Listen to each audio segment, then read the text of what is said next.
would like to talk about the sculpture that I did almost exactly 10 years ago. And we dedicated it here with the mayor and a few other people. It's called Holes in Our Hearts, because I believe that a lot of the people left behind here, you know, have holes in their hearts.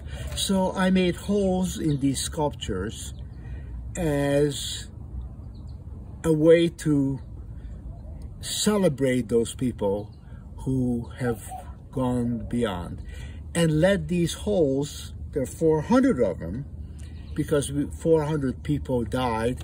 People come here on August 7th, which is the dedication day of this, to put in notes and photographs and medals and letters and objects and whatever into the large holes. And the small holes are fitted for flowers, like a stem of flower will be sticking out that day as well. Now this is nicely placed next to another Vietnam memorial, which is like much more of the regular kind of memorials that you will see in other veterans parks. You know, soldier kneeling, you know, with a rifle and a helmet and all this. You know, I want it to be contemporary, because I think that the families who lost somebody need to constantly be reminded about who their husband was. But I think that it's very, very important that they have some place to go to.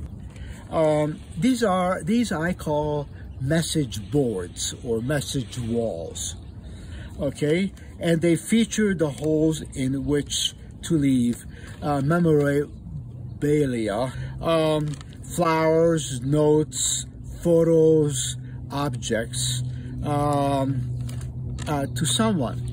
Just as a wonderful example, some years ago, the Veterans Office got a Purple Heart from somebody from Kansas.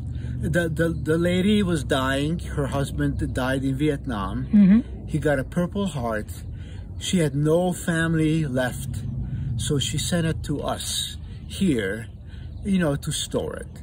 The things that are stuck into the larger holes are these notes and letters and whatnots. They then are picked up every week, and they are taken into the building, and then, you know, they have displays from time to time. Just a little bit about the pieces. There are 3 pieces. The largest one is made out of concrete and then painted over, and this was done by 2 Zuni brothers whose father also was injured in Vietnam, and they worked on the gray wall. The steel wall was done by Eric Verlander, and he's a specialist in steel. And the third one is travertine, and we have a travertine mine about 30 miles south of Albuquerque, and they cut it out specially for me for this monument. And so these are the materials that were done. The travertine is was by Jim Lardner, and the brothers were Marvin and Staley Cloyet from Zuni. And what's really interesting also is that when the rose garden behind me is flowering, the kids from across the housing project climb over the wall, and they pick a flower, and they will stick flowers into the little holes over there. So that's very, I mean, they themselves honor the Vietnam veterans. And just like the kids, I come here very often, just drive in, not necessarily to check on my wall, but this entire park is gorgeous.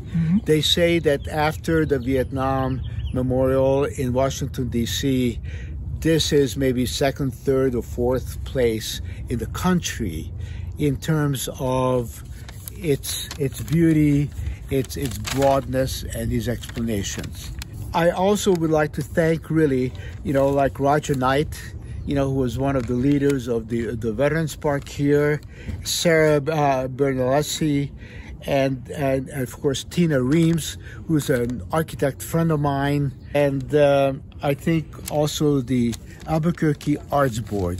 So much appreciation to their help and for their involvement in this.